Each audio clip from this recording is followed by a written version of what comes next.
Hello students, welcome back to your English grammar session. So today we are going to learn a very important topic, that is the present tense. Let's proceed. First of all, we need to know what are tenses. Tenses demonstrate the time of an action in a sentence usually performed by or centered around the subject of the sentence. The actions are called verbs. Verbs change according to the tense and other issues. As verbs are the most important elements of English sentences, tenses also carry paramount importance in English grammar. See children, we can say that tenses are actually the foundation of English grammar, without which we cannot structure a proper sentence. So, tenses are very important to learn if we want to enhance our English writing and reading. Tenses are mainly categorized into three types: present tense, past tense, and future tense. And today we are going to learn about the first tense, that is present tense. Let's proceed. Each type of tense has four different forms.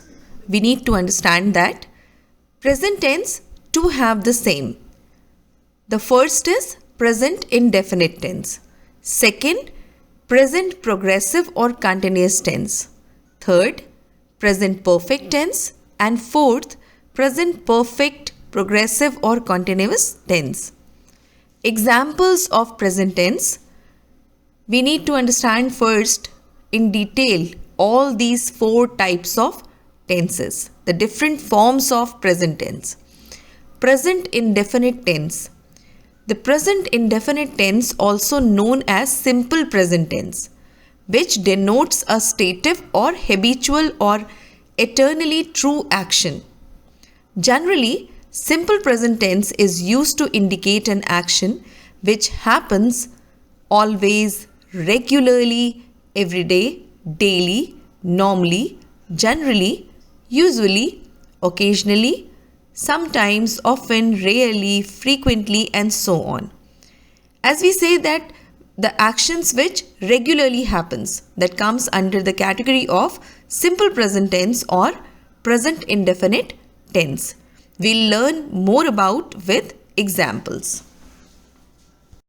So before we proceed, we need to understand the structure of simple present tense.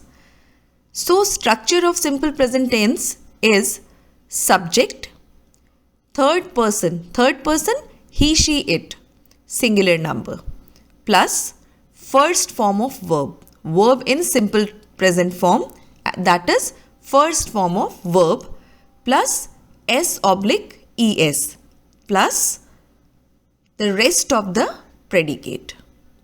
Second type of structure, which is actually belonging to the plural number, that is subject, all other kinds except the singular number, plus verb in simple present form, that is first form of verb again, and here we don't need to add s or es with the plural subject, right?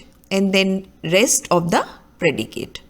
Now here something we need to note, that is when be verbs work as the main verb in a sentence, they are different from the above structure. For example, I know Billy Bob. He understands it. Now here we find, according to the structure as I taught you, that is the subject he, she or it, the third person, singular number, and the verb is understands. So with the third person he and verb understand, we are adding s. Whereas all other kinds of subject like I know Billy Bob. So I is the subject, know is first form of verb with which we are not adding any s or es here. And Billy Bob. They love swinging in the park. Some people do not believe in God. I usually wake up at 6 a.m. and so on. Now next is present progressive or continuous tense. The present progressive is used to indicate the ongoing time, that is now. However, the stative verbs do not usually take the form of present progressive even though they refer to the present time. As far as the structure is concerned, we can see that subject plus am, is or are with different subjects plus verb, first form of verb plus ing and rest of the predicates. We can see the example to understand it better. I am going to the college field. I is the subject, am, then go, that is the word first form plus ing, going to the college field, rest of the predicate. Here some other examples are also there. He is coming here for some tips and so on. Next is present perfect tense. Now what is present perfect tense? The present perfect tense is used when one intends to indicate an action that occurred at a time which is indefinite and has its effect on the subject, or an action that occurred many times and has the possibility to occur in the present or future, or an action that began in the past and still going on in the present structure. As far as the structure is concerned, let us see subject plus has oblique have plus verb in past participle form, that is the third form of verb, plus rest of the predicate. Let us have a glance on examples. Alex has read the book through. Now no time is indicated in this sentence. I have read this poem many times. Not habitual but occurred many times in the past. He has lived in this apartment for 15 years. Still going on action. He's still living there for 15 years. Yeah. So let's proceed. Now next is present perfect continuous tense. It is the least used form of present tense. Present perfect continuous is used to indicate an action that began in the past and is still occurring in the present. Both present perfect and present perfect continuous can be used to indicate this type of action.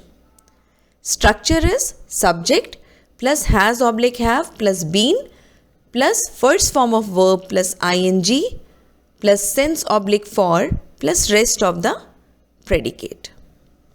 For example, Alex has been reading for 3 years.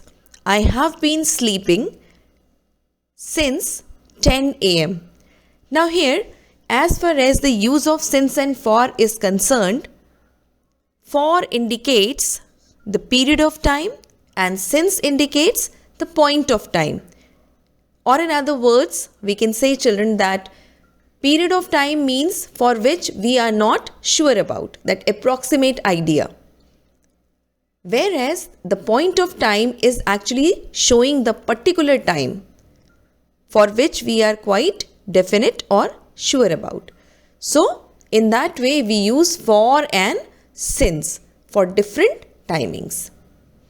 Hopefully, all 4 types of present tense is clear to all of you. Thank you for watching the video.